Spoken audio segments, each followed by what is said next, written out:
আরে কি আমি শুনে গেলাম না না না না সময় নেই ভাই।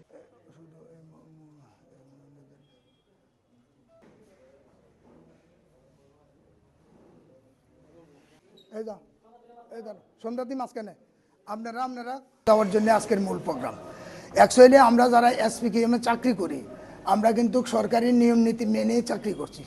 এটা একটা স্কিম সেন্ট্রাল গভর্নমেন্টের, অটল বিহারী বাজপেয়ীজি উনি চালু করছেন।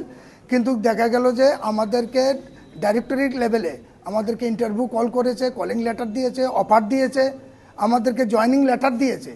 আমরা শিক্ষকরা সবাই কিন্তু 108 জন পিজিটি টিচার রয়েছেন, 180 জন গ্রাজুয়েট টিচার রয়েছেন, প্রায় 43 জন আন্ডার গ্রাজুয়েট টিচার রয়েছেন। কিন্তু দেখা গেল যখন করোনা পরিস্থিতিতে ত্রিপুরা রাজ্যে বা 10,323 শিক্ষক যাওয়ার পর আমাদের মাদ্রাসার শিক্ষকরা যারা কোয়ালিফাইড শিক্ষক তাদেরকে এসবিজেবি এবং হাই স্কুলে তাদেরকে ডেপুটেশনে দেওয়া হয়েছে। কিন্তু দেখা গেল দুর্ভাগ্য, কিন্তু এই রাজ্যের মধ্যে সমস্ত ধরনের কর্মচারীর জন্য কোনো না কোনো কিছু সুযোগ সুবিধা দেওয়া হয়, কিন্তু আমাদের জন্য এই যাবৎ পর্যন্ত কিছু দেওয়া হয়নি। সেটা অত্যন্ত দুঃখজনক ঘটনা। তাই আমরা আমাদের যারা রিটায়ার্ডে গিয়েছে বা মৃত্যুবরণ করেছে, অনেক শিক্ষক মৃত্যুবরণ করেছে, প্রায় ত্রিপুরা রাজ্যের মধ্যে প্রায় 16 জন শিক্ষক রিটায়ার্ডে গিয়েছে। তাদেরকে আমরা বিভিন্ন বিভাগ ভিত্তিক আমরা সংবর্ধনা দিয়েছি। আজকে মূল প্রোগ্রাম আমরা আগরতলা প্রেস ক্লাবে করতে যাচ্ছি। এখানে আমাদের জনপ্রিয় আমাদের শিক্ষক এবং সহকর্মী মোহন ভাই সহকারে এবং মুবারক ভাই এবং নান্নু মিয়া সহকারে আমাদের এখানে যারা রয়েছে তাদেরকে আমরা সংবর্ধনা দিতে যাচ্ছি। একটা মাত্র কারণ, তারা যে গিয়েছে তাদের সম্পূর্ণভাবে খালি হাতে গিয়েছে। যারা মৃত্যুবরণ করেছে তারাও কিন্তু খালি হাতে গিয়েছে। তাই আমরা রাজ্য সরকারের কাছে আজকের এই সংবর্ধনা অনুষ্ঠানের মধ্য দিয়ে এই আগরতলা প্রেস ক্লাব থেকে আমরা রাজ্যের মাননীয় মুখ্যমন্ত্রী এবং মাননীয় অর্থমন্ত্রী থেকে শুরু করে মন্ত্রিসভার সম্মানিত সমস্ত মন্ত্রী মহোদয়ের নিকট আবেদন করব, আমরা যারা রিটায়ার্ডে গিয়েছে, যারা মৃত্যুবরণ করেছে তাদেরকে জন্য এককালীন একটা আর্থিক সাহায্য ঘোষণা করা হয়। পাশাপাশি যারা আমরা এখন বর্তমানে রয়েছি তাদের জন্য যেন রাজ্য সরকার একটা, যতদিন পর্যন্ত রেগুলাইজেশন না হবে ততদিন পর্যন্ত এর মধ্যে যদি কেউ মারা যায় বা রিটায়ার্ডে যায় তাদেরকে যেন এককালীন 25 লক্ষ টাকা দেওয়া হয়, সেটা আমরা দীর্ঘ বছর থেকে দাবি করে আসছি। এছাড়া আমাদের মাদ্রাসাতে মুসলিম এবং নন মুসলিম টিচার রয়েছে, 14 জন নন মুসলিম টিচার রয়েছে, একজন মারা গিয়েছে, ওরাও পরিবারটাও অসহায় হয়ে রয়েছে।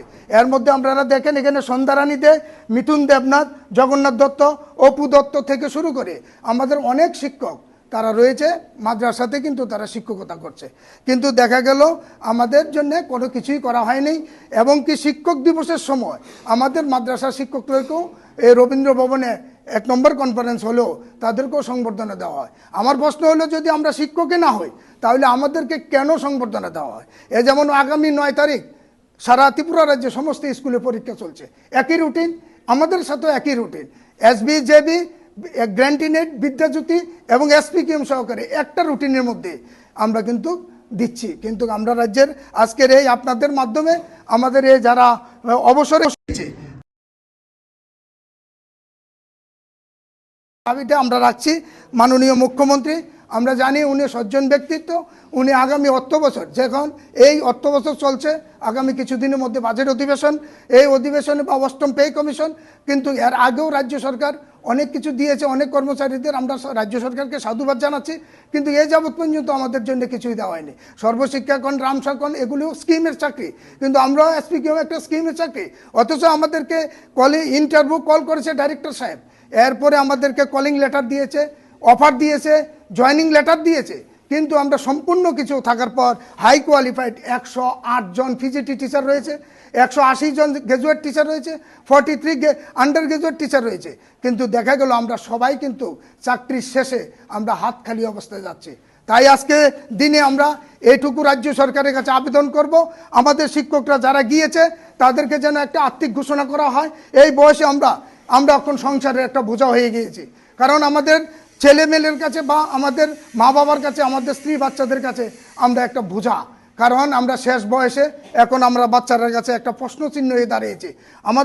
আমাদের ছেলেরা আমাদেরকে জিজ্ঞেস করছে, বাবু কি চাকরি করছেন আপনি এতদিন পর্যন্ত, কিন্তু চাকরি যে অবস্থা তারা আজকে জানছে।